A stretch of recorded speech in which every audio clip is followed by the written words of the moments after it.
Hey, welcome back. This week's recipe from the farm, the gloves are on. I am making hot sauce. Check it out. So we're in fast motion here. I'm cutting up some cayenne peppers. I'm using a mix of peppers and I'm leaving the seeds on the cayenne peppers. You can roll the pepper and take out the seeds, but I want it to be a little spicy, and so I'm gonna leave the seeds. So I'm chopping up the cayennes. You can see I'm chopping one at a time. Eventually I figure out, hey, why not do two at a time? So there you go. I doubled my efficiency.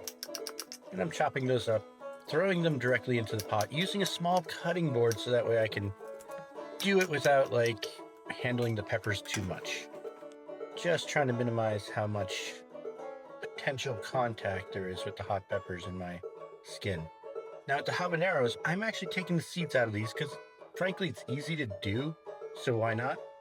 And the habaneros are so hot that it just sort of makes sense. And same with the sweet pepper there. I'm going to take the seeds out of that, chop it up, chop up one sweet onion. Again, not worrying too much about the size of the cuts, just chopping them. And then garlic. I'm going to put in 4 cloves of garlic. Cut the bottom off, pound it. Works out really nicely. And I'm putting in beet. I think it adds some earthiness. It adds some beautiful color.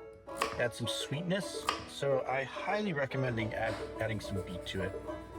Then I'm going to add about a tablespoon of salt. The spice mix, you can see that on my website.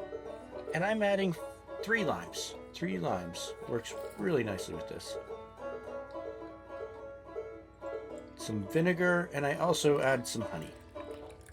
And then I'm going to add 3 cups of water. Put that on a simmer. So let's say you want to do these with the lacto fermentation method. Fermenting it will bring out a little bit more fruitiness in the flavors. As I chopped up a bunch of cayenne peppers for this one, habaneros, and some sweet peppers for this one.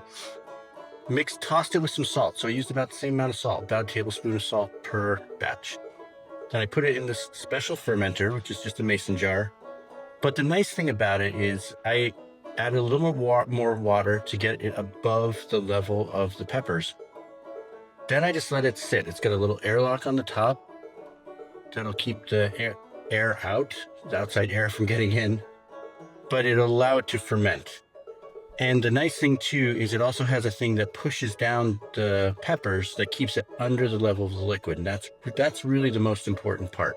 You want the peppers to be completely submerged. Now you can see at the top of these two, there's this little white scum.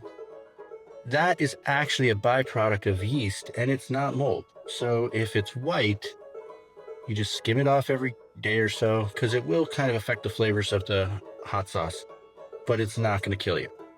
So what I'll do is I'll let these sit, making sure the airlock has water in it, and taking off that little white scummy bit every once in a while, maybe every day or so.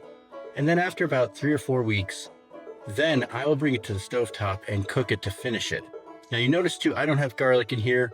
I'm not a master fermenter, so I like to stay away from fermenting with garlic just because I'm worried about botulism. But that's how you do the fermentation. Comes out a little bit fruitier, a little bit sweeter, but still, the stovetop method is almost as good. So let's get back to that. So my peppers have been simmering for about 35 minutes, and I'm going to puree them. Then I'm going to run them through a sieve and pretty much get rid of the pulp. That's all you need to do, and taste it, adjust it, lime or salt as needed, and there you go. All right, hot sauce is done. Let's give this a try.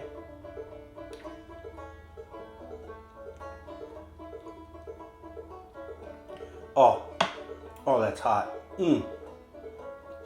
But it's sweet, it's fruity. Wow, that's delicious. I mean, that was a big spoonful. That is really, really good. Try this one out. I think you're gonna like it. So until next time, keep planting, keep cooking, do something good.